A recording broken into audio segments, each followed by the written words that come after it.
Bonjour tout le monde et bienvenue une fois de plus à l'humain dans le monde de la performance. Aujourd'hui, j'ai l'occasion de recevoir une personne qui m'a inspiré beaucoup, qui a travaillé très fort et qui aujourd'hui travaille avec moi. Je vous partage ma collaboratrice, Joanie Dansureau. Salut Joanie! Allô Sylvain, comment ça va? Ça va bien et toi? Ça va très bien, merci. Joanie, pour les besoins de l'entrevue qu'on a aujourd'hui, tu es d'accord pour dire que les gens ont le droit de savoir t'es qui toi, Joanie? Oui. Et derrière ça, lorsqu'on se parlait, toi et moi, puis j'ai bien aimé ton idée, tu m'as fait savoir que tu aimerais parler de la méthode Lift-Up à ta manière. Peux-tu nous dire au départ, avant de connaître la méthode Lift-Up, où est-ce que tu en étais, qui tu étais? Avant de connaître la méthode Lift-Up, j'ai été le genre de femme où elle vivait plus dans l'autre qu'à travers soi. Donc, j'avais beaucoup de difficultés à être moi-même. Je ne savais même pas qui j'étais réellement. J'étais en chemin pour, mais je ne savais toujours pas qui j'étais, qu'est-ce que je faisais, qu'est-ce que j'aimais, etc. Fait que j'étais pris dans ce cercle vicieux-là, si je peux appeler ça comme ça, où que je tournais en rond. Fait que je retournais, j'essayais, je retournais, mais Qu'est-ce que tu j'essayais essayais? tout le temps la même chose. T'essayais quoi? Ben, j'essayais de reprendre avec des outils gratuits et tout, mais je me suis rendu compte que c'est pas assez en profondeur pour justement aller. Fait que c'est comme si je restais en surface, mais je travaillais pas les réels problèmes, je travaillais juste ce qui était visible et non ce qui était pas visible. Fait que c'est comme si je restais tout le temps en surface puis ça donnait rien. Qu'est-ce qui a fait qu'un jour, pour que tu parles de surface puis de choses qui apparaissent pas, c'est parce que tu savais pas ce que tu faisais? Peut-être pas. Je pense pas, non. Explique. Ben, parce que premièrement, avant que j'aie mon cancer, je savais, tu sais, je réalisais pas à quel point j'étais dans l'autre de un. Fait que, tu sais, je pouvais pas le savoir. Donc, de là, je savais pas que j'étais dans l'autre et que je faisais tout. Pour moi, c'était naturel. Quand j'étais jeune, j'ai toujours eu à m'occuper de ma soeur, j'ai toujours eu à être là pour elle puis tout. Fait que j'ai toujours vécu un peu au travail des autres, puis je l'ai jamais remarqué, sauf quand j'ai eu ce cancer-là qui m'a fait ouvrir les yeux. Fait que de là, c'est là que je l'ai remarqué, mais avant ça, c'était naturel, c'était comme, c'est ma vie, c'est normal, tu sais. Fait que je le voyais pas ou je faisais comme, ben, de toute façon, il y a pas rien d'autre, Mais même ma famille vivait comme ça, ma mère aussi, puis tout. Fait que je suis comme, c'est normal. Puis là, c'est quand j'ai eu ce cancer-là que je me suis rendu compte que, wow, si je peux mourir aussi jeune, est-ce que je veux réellement réaliser ma vie comme ça? Premièrement, quand tu me dis le cancer, tu avais quel âge? 22. Et Quand j'ai été pour diagnostiquée, les besoins de l'entrevue, parce que, bon, un cancer, qu'est-ce que tu as eu? ils appellent ça un lymphome non hodgkinien. Donc, c'est un cancer que j'avais ici puis qui descendait là. Fait que ce qui m'a fait réaliser que je l'avais, c'était j'avais une bosse qui sortait réellement. Là. C'était quand même... ça se voyait. Tu sais, je faisais exprès pour pas que ça se voyait, mais ça se voyait. Fait que c'est de là où Donc, on l'a si je détecté. comprends bien, ton corps te parlait, puis est-ce Ouais. que tu l'écoutais à ce moment-là? Ben, la première fois, parce que quand je l'avais, ce cancer-là, j'étais aussi dans mes études d'hygiène dentaire, puis on était rendu à devoir tâter les ganglions puis tout. Puis c'est là que je l'ai remarqué. Fait que j'ai été à l'hôpital. La première fois, ils m'ont dit, bon, ça veut rien dire, quoi que ce soit. Tu sais, c'était pas enflé encore à ce temps-là. C'était juste comme un petit bluet, un petit poids comme un petit peu dans... Fait qu'ils ont dit, bah, c'était peut-être juste une infection, rien. Fait que j'y ai pas retourné avant un petit bout, même si ça paraissait, j'étais comme bon. Ils m'ont dit que c'était rien. Puis à un moment donné, j'ai pas eu le choix d'y aller parce que ça grossissait. Puis là, j'étais comme OK. Je vais y aller, puis je vais voir, puis c'est là qu'on m'a diagnostiqué ça. Fait que oui, mon corps me parlait, je l'ai écouté, puis pas tant que ça, pour être honnête. Parce que je continuais, puis je continuais, puis je continuais quand même à Qu'est-ce que tu faire ce que. continuais? Quand tu dis tu continuais, Ben, je continuais à être dans l'autre, à ne pas m'occuper tant que ça de moi, puis de m'occuper plus des autres que de moi-même. Fait que de là où Malgré que... que tu avais eu un cancer, tu as continué à faire ça, c'est ça? Non, pas après. Ça, c'était avant que j'aille voir. Puis après ça, ça m'a pris une adaptation parce que j'ai tout le temps été ma vie comme ça. Fait que pendant les traitements, j'ai appris tranquillement à m'occuper de moi-même. Mais ça a pris un petit bout là, avant que je réussis à réellement faire comme une séparation entre les autres, puis que j'étais pas l'autre, mais que j'étais moi, puis qu'il fallait que je me trouve moi. Fait que ça a pris quand même un certain temps parce que. Quand tu disais un certain temps, ça a pris combien de temps? Parce que tu sais, Les un traitements. certain temps, ça peut être une semaine, ça peut être. Non, ben, les traitements ont duré 9 mois à peu près. Fait que je dirais peut-être, ça m'a pris peut-être un an. Parce que pendant les traitements, je dois avouer que je m'occupais de moi. Mais je m'occupais des autres aussi encore, mais beaucoup moins. Fait que je cheminais plus vers moi, mais j'étais tellement habituée que Puis je comment ça continuais s'est à fait, ce retourner dans l'autre. switch-là, qu'à un moment donné, tu as dit, là, ça suffit, je m'occupe de moi, j'arrête de m'occuper des autres. Je pense que cette switch-là a vraiment été par rapport à ma sœur où que j'étais vraiment tannée d'être pas son accompagnatrice, mais celle qui est là pour l'aider constamment. Fait que j'étais comme, je l'aidais, puis Toi, tu j'avais jamais cherchais à envie. prendre ta place, puis le corps t'a parlé. Je comprends Ouais. la source de ton cancer. Je Mhm. comprends que pendant un an de temps, tu vas commencer à découvrir le développement Mhm. personnel, toi, face à ton occupation, face aux autres. Et c'est quoi, après un an, tu t'es réveillé, puis boum, tout était changé? Ça a vraiment pris un bout. Comme je t'ai dit, ça a même pris Quel plus âge qu'un as-tu? an parce que c'est. Quel Hein? âge? Là, j'ai 27, Tu as 27 ans. On est à l'époque de ton cancer, tu as quel âge? 22. Donc, on est rendu à 23 ans, 24 ans, 25 ans, 26 ans, 27 ans et maintenant 28 ans. Peux-tu me faire une translation rapide de ce côté-là, s'il te plaît? OK. Fait qu'à 22 ans, j'ai eu le cancer. Fait que de là, j'ai pris mes traitements, j'ai fait mes trucs, mais j'ai continué à être dans l'autre. 23 ans, j'ai commencé à regarder un petit peu dans le développement personnel parce que, de un, j'aimais plus ma job, j'aimais pas ça. Puis de deux, ben, je me rendais compte, comme je t'avais dit, que j'étais dans l'autre, puis même encore, je continuais. Fait à 23 ans, j'ai commencé le développement personnel un petit peu, à essayer de me trouver, de savoir qui j'étais, etc. Parfait. À, Parle-moi 20 de comment, c'est quoi les étapes que tu as fait à ce moment-là? à 23 ans, j'ai commencé à checker des trucs de motivation gratuits, là, des trucs de motivation gratuits, des gens de YouTube sur comment avoir une meilleure estime de soi, etc. Donc, j'ai peut-être fait 6 mois, un an de comme ça, jusqu'à ce que je décide de vouloir, moi, être coach. Qu'est-ce qui a Ça a fait pris que tu as voulu devenir coach?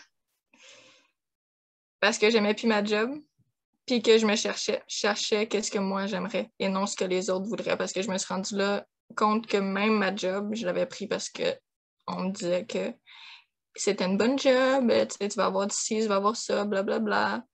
Mais Fait que là, même si ma je job, le je l'avais pris. fais rapidement, là, ce que je comprends, Mm. c'est que tu as voulu devenir coach parce que tu voulais changer de job. Donc, moi qui veux changer de job, j'ai rien qu'à devenir coach, puis c'est Non, bingo. non, non, pas pantoute. J'ai voulu être coach, mais ça a pris un petit bout avant que je le fasse réellement, là, pour être honnête. Ça a pris un. Tu sais, l'idée était creusée, mais je ne l'ai pas faite pendant un petit bout. Là. Je pense que c'est juste il y a quoi, un an et demi, 2 ans à peu près, que j'ai réellement dit comme OK, je veux l'être pour vrai. Fait que de là, il y a 2 ans à peu près seulement. Mais la Et germe comment était ça s'est fait, germée. ce déclenchement-là, de vouloir devenir coach? Euh, Parce que ça me permettrait d'aider les autres, mais de m'aider moi aussi. Parce qu'avant d'être coach, je voulais pouvoir me lancer en moi-même, réellement. Être capable de vraiment être la femme que je voulais avant d'être coach. Fait que c'était un peu comme une motivation que je me donnais. Je sais pas si c'est. Oui, mais écoute, c'est ton Ouais. histoire. C'est le sens que toi, tu lui donnes présentement. Mm. C'est le sens que tu lui donnes. Je fais juste écouter ce que tu apportes, puis en même temps, je regarde ton évolution à travers le temps. OK, tu prends la décision de devenir coach. Parle-nous de comment ça se passe à ce moment-là. Ben, de là, quand que la graine a germé, je ne l'ai pas fait tout de suite. Là, j'ai continué à être hygiéniste, tout en travaillant sur moi, à reprendre une estime, à revoir un peu qu'est-ce que je voulais, qu'est-ce que je voulais pas. Mais c'est réellement quand que je suis arrivée devant toi qu'on a réellement travaillé. Fait que ça a quand même pris, je pense que de là, ça a pris quand même 1 an aussi avant que, tu sais, comme je te disais, je travaillais pour travailler sur moi. Moi, c'est en tout cas dit bizarrement, mais tu sais, je regardais à l'intérieur de moi. Tu assurais des revenus parce qu'en même Ça. temps, tu équilibrais ton développement personnel et tu savais que le revenu te permettait de te payer justement différentes formations, différentes choses. C'est bien ça que tu veux dire?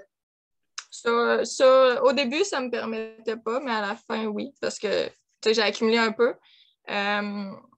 Avant toi, j'avais fait une formation qui était de groupe. Fait que oui, on allait travailler un peu, mais c'est jamais autant qu'un individuel. Fait que de là, j'avais commencé à travailler un petit peu sur arrêter de tout donner à tout le monde, de savoir quel genre de femme je voulais être, sans nécessairement atteindre la femme que je voulais être, mais savoir qui je voulais être, etc. Puis là, quand on est rentré dans le coaching avec toi, ben, on a complété tout le reste. Tu veux-tu nous en parler? Tu veux-tu aller là ou tu veux garder ça? Ben, ça me dérange pas.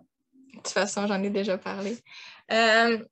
Donc, de là, quand on est arrivé avec toi, tu sais, c'était 90 jours, là, tu t'en souviens, c'était 90 jours d'affilée. Fait que c'était vraiment là où que, je veux dire ça comme ça, pris en charge un peu. J'étais réellement comme prise en charge et que je me permettais de payer une formation parce que même l'argent, c'était problématique pour moi de devoir dépenser. Fait que là, je me le permettais.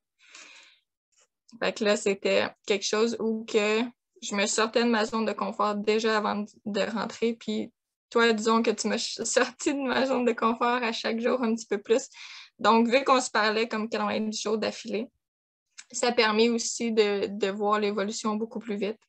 Tu m'as permis de voir, c'est quoi que je voulais, qu'est-ce que je voulais pas, autant dans les 5 domaines de ma vie, ce que j'avais jamais checké. C'est quoi les 5 domaines de vie? Donc, le couple, la famille, le développement personnel, la job et le cercle cercle social. Donc, de là, j'avais jamais travaillé sur ça. J'avais jamais regardé qu'est-ce que j'attendais de mon chum ou qu'est-ce que j'attendais de ma famille ou qu'est-ce que je voulais dans ma job ou mon développement personnel ou même le cercle social. Donc, ça, j'avais jamais réellement vérifié ça, checké ça. Donc, de là, on a comme travaillé l'environnement, on a travaillé qu'est-ce qu'il fallait que je change pour justement me permettre de mieux travailler.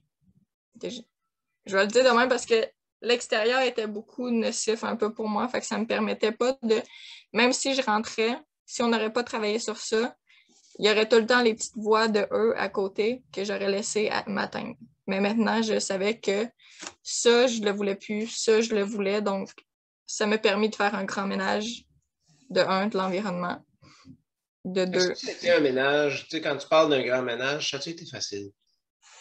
Non, parce que c'était quand même du monde que j'aimais pareil, mais je me rendais compte que la relation menait à rien, ou c'était du sens unique, ou c'était...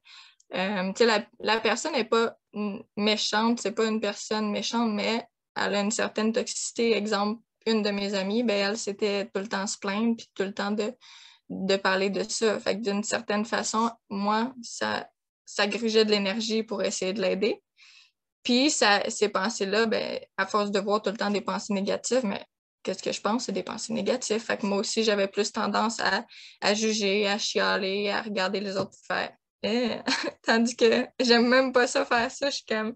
Mais parce qu'eux le faisaient, ben je le faisais. Fait que tu sais, ça me gardait dans un cercle vicieux où que j'étais dans cette négativité-là. Fait que il a fallu que je vérifie tout ce que les personnes m'apportent et ce que les personnes m'apporte pas, disons, on va le dire comme ça, mais ce qui fait que je reste pris dans ce cercle vicieux-là. Donc, ça n'a pas été facile parce que je les aimais pareil, ces personnes-là. Mais si je voulais pouvoir travailler sur moi, voir qui j'étais et chercher réellement qu'est-ce que je voulais dans la vie, j'ai pas eu le choix d'en éliminer dans ma vie, si je peux dire ça comme ça. Qu'est-ce qui est important pour toi aujourd'hui? De pouvoir être épanouie. De quoi tu as besoin de te sentir bien? D'un environnement qui est là je vais le dire comme ça vient d'un environnement qui est là à me soutenir, qui est là à me pousser encore plus quand j'ai des grands rêves, ils sont là à me soutenir, même si des fois ça va d'allure. Qu'est-ce qui te rend unique? Mon énergie. Qu'est-ce que tu fais naturellement et avec facilité? Comprendre les autres. Qu'est-ce qui te ressource? La nature. Qu'est-ce que tu aimerais améliorer maintenant? Probablement mon organisation de mon environnement. Ben, pas de l'environnement, mais de l'organisation de mon horaire et de la suivre. C'est plus ça. Wow! Un beau cheminement. Merci de nous avoir partagé ce que tu nous as partagé là. Est-ce qu'il y aurait une anecdote, une phrase ou des choses que tu aimerais partager en terminant cette entrevue-là? Ça va être ton dernier partage. Ça va être ce que tu veux partager aux gens qui vont écouter cette vidéo-là. Je veux dire, si tu es prêt à passer à un niveau supérieur, à te réaliser, à être toi-même, à faire un nouveau projet, ben, je te suggère d'aller voir Lift-Up parce que ça, c'est puissant. Je peux te dire que ça te permet de vraiment cheminer et de sortir de là avec ce que tu attends. Et encore continuer à cheminer, bien sûr, après. Mais ça te donne les outils, ça te permet d'être toi, d'avoir cette énergie-là. Je ne l'avais pas avant, je vous l'assure. Mais ça te permet de t'épanouir. Vraiment, vraiment. Donc, ça serait mon dernier mot.